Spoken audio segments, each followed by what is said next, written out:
You are watching PR English Shorthand Dictations YouTube channel. This is English Shorthand Dictation number 405 and the dictation speed is 100 words per minute. Ready? Start. The petition invoking Article 32 of the Constitution has been filed by former civil servants, scholars, activists, and experts in fields such as international relations, human rights, and policy analysis.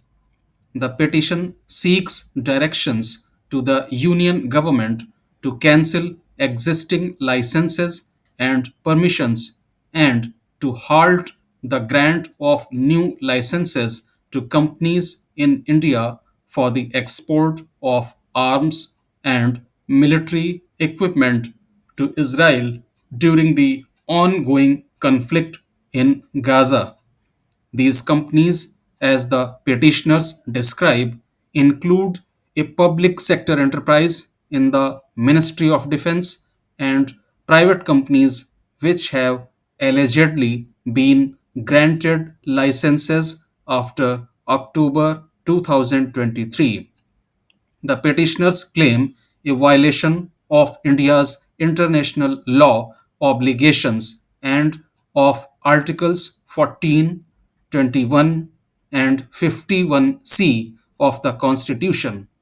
Supporting the submissions of the petitioners, the Learned Council has relied on the rulings of the International Court of Justice, allegedly into the conduct of Israel in Palestinian territories.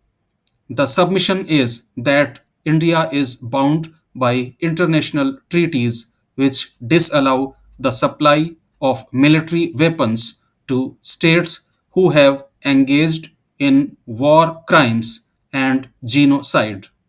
In other words, the submission is that the continuation of the export licenses would constitute action complicit against the Genocide Convention and other international obligations which India has assumed.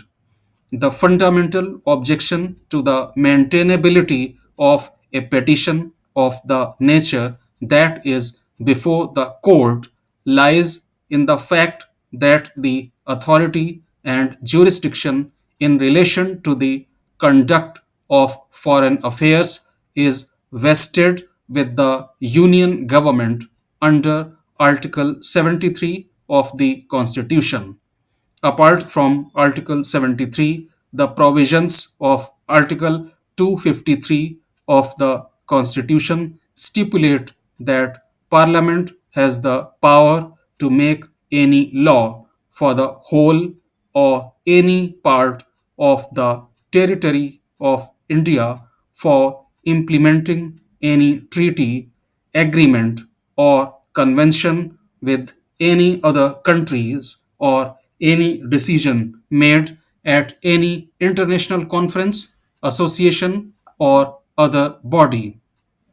There is a presumption that international law is a part and parcel of the law of the nation unless the application of a principle of international law is excluded expressly or by necessary implication by the competent legislature. However, the basic issue which falls for consideration in the present proceedings is whether the court under Article 32 can issue a writ to the Union government to cancel existing licenses and halt the issuance of new licenses for the export of arms and military equipments to Israel. We are positively of the view that the answer to this question must be in the negative for more than one reason. First, any grant of relief in the present proceedings is suggested on the submission of the petitioners in regard to the conduct of an independent sovereign nation, namely Israel, in the conduct of its operations in Gaza.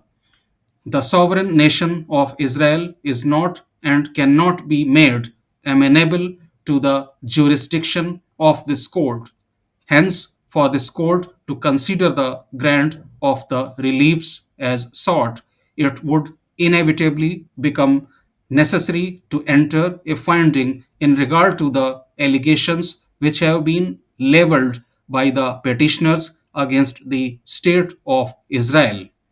Without jurisdiction over a sovereign state, it would be unlawful for this court to entertain the grant of reliefs of this nature.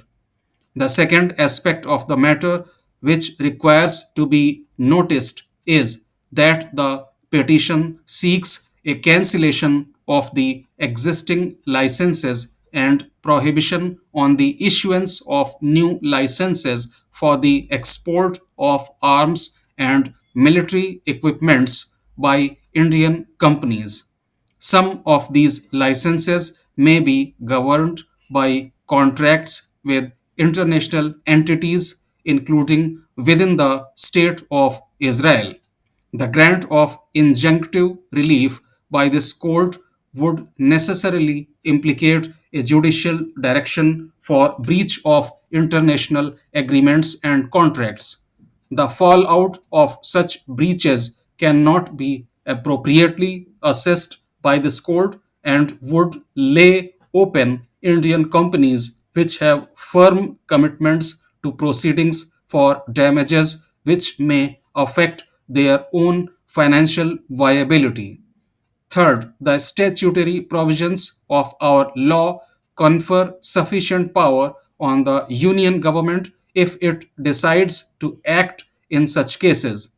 For instance, prohibitions can be imposed by the Union of India under the Foreign Trade Regulation and Development Act as well as under the provisions of the Customs Act 1962. Whether in a given case any such action is warranted is a matter which has to be decided by the union government, bearing in mind economic, geopolitical, and other interests of the nation in the conduct of international relations. In taking an appropriate decision, the government bears into account all relevant considerations, including the commitments of the nation at the international level.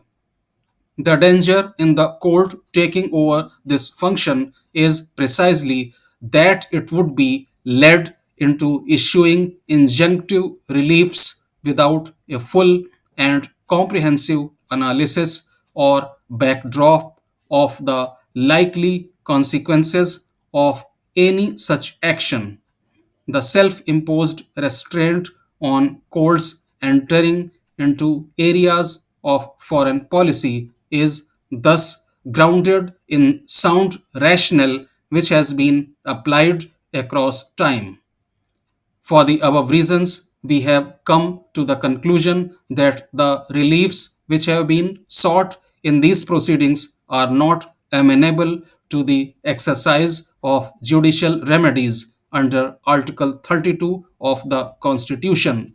We clarify that the observations which have been made in the earlier part of this judgment are not intended to reflect any opinion by this court either in the conduct of foreign policy by the government of India or for that matter by any sovereign nation which is not subject to the jurisdiction of this court.